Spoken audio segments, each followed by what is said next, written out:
8 फेरों का 8वां वचन। स्वाति ने इसी साल शहर के कॉलेज से पढ़ाई पूरी की है और अब उसके लिए जगह जगह से रिश्ते आने लगे हैं। स्वाति से ज़्यादा उसके रिश्तेदारों को उसकी शादी की चिंता है, इसीलिए जो भी स्वाति के घर आता वो किसी नए लड़के की खबर ज़रूर ले आता। अरे दीदी, ये फोटो देख के बताओ कैसा है। राहुल नाम है लड़के का, मेरी सहेली की बहन का बेटा है। अपनी स्वाति के साथ एकदम प्यारी जोड़ी लगेगी इसकी।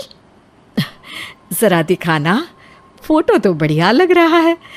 कोई गलत आदत वादत तो नहीं है ना इसे? और कमाता कितना है? अरे कोई गलत आदत नहीं है दीदी, आप कहो तो एक मीटिंग करवा देती हूँ, फिर सब कुछ फाइनल कर लेना। हाँ हाँ, ये सही कह रही हो तुम। संडे को स्वाति के पापा भी घर पे ही रहेंगे। बुआ फिर वहाँ से चली जाती है और रात को स्वाति की माँ उससे कहती है, स्वाति बेटा, आज कमला बुआ ने एक लड़के की फ़ोटो दिखाई है। संडे को वो लोग मिलने आ रहे हैं, तैयार हो ना तुम बेटा? अरे मम्मी, आप कहाँ कमला बुआ के चक्कर में आ जाती हो?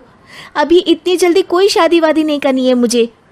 अरे बेटा, अच्छा लड़का है, बुआ जानती है उसे अच्छे से। हाँ स्वाति बेटा, एक बार मिल तो लो, बाद में देखेंगे आगे क्या करना है। वैसे तो कमला रिश्ता लाई है तो मना करने का तो कोई सवाल ही नहीं उठता। संडे की सुबह होती है और कमला बुआ राहुल और उसके मम्मी पापा को लेकर स्वाति के घर आती है। अरे आइए आइए भाभी, इसे अपना ही घर समझिए। इनसे मिलिए, ये मेरे भैया और ये मेरी भाभी हैं। नमस्ते भाभी जी, ये है हमारा लड़का राहुल, सरकारी नौकरी की तैयारी कर रहा है ये। वैसे आपकी बेटी कहाँ है? अरे स्वाति बेटा, बाहर आ जाओ। वैसे कितनी पढ़ाई की है स्वाति ने? जी, पोस्ट ग्रेजुएट है हमारी बेटी साइंस में। ये सब तो ठीक है, पर घर संभालना जानती है या नहीं? हमें कौन सी इससे नौकरी करवानी है, नौकरी तो मेरा बेटा करेगा ही। पर मैंने इतनी पढ़ाई की है और आप चाहती हैं कि मैं घर पर ही बैठी रहूं? अरे स्वाति बेटा, ये बड़ों की बात में तुम कहाँ बोल पड़ी? हम सब देख लेंगे क्या करना है क्या नहीं। हम तो इसी बात पर विश्वास करते हैं कि घर के लड़कियां घर में ही रहे तो ज़्यादा अच्छा रहता है। वरना भाई साहब, आप तो आजकल के हाल जानते ही हैं, कितनी घटनाएं होने लगी हैं औरतों के खिलाफ। स्वाति बेटा, रसोई का काम तो पूरा जानती हो ना? शादी के बाद तुम्हें ही संभालना है वो सब। अरे बहुत अच्छा खाना बनाती है ये, आप सब लोग इसकी तारीफ करते नहीं थकेंगे। लो भाई, हो गई मीटिंग, अब शादी की तारीख फाइनल कर लेते हैं। क्यों भैया?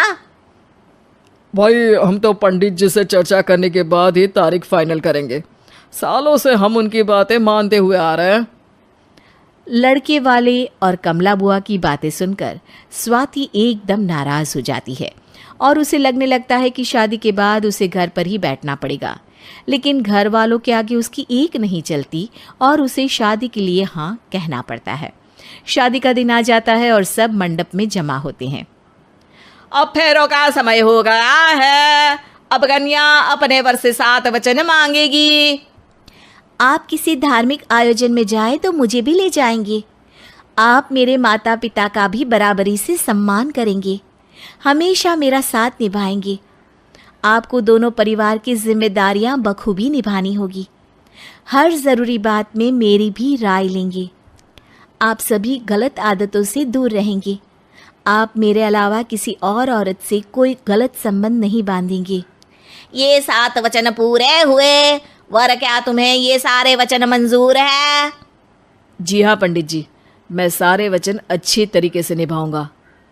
अरे वाह वाह, बढ़िया तरीके से सब काम संपन्न हो गया।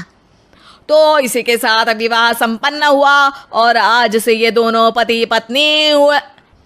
1 मिनट पंडित जी, अभी एक वचन लेना बाकी है। अब कौन सा वचन है बेटा? मैं अब हमेशा के लिए किसी दूसरे घर में जाने वाली हूँ, तो पति के अलावा मैं अपने सास ससुर से भी एक वचन लेना चाहूँगी। अब कहो बेटी। मैं ये चाहती हूँ कि मुझ पर किसी बात की कोई पाबंदी नहीं लगाई जाएगी। मुझे सब कुछ करने की आज़ादी होगी और मैं भी विश्वास दिलाती हूँ कि मैं एक अच्छी बहू बन के दिखाऊंगी। स्वाति की बात सुनकर उसके सास ससुर एकदम चौंक जाते हैं और कुछ बोल नहीं पाते कि उतने में कमला बुआ बोल पड़ती है। अरे बेटा, ये भी कोई कहने की बात है? रानी बन के रहोगी तुम तो।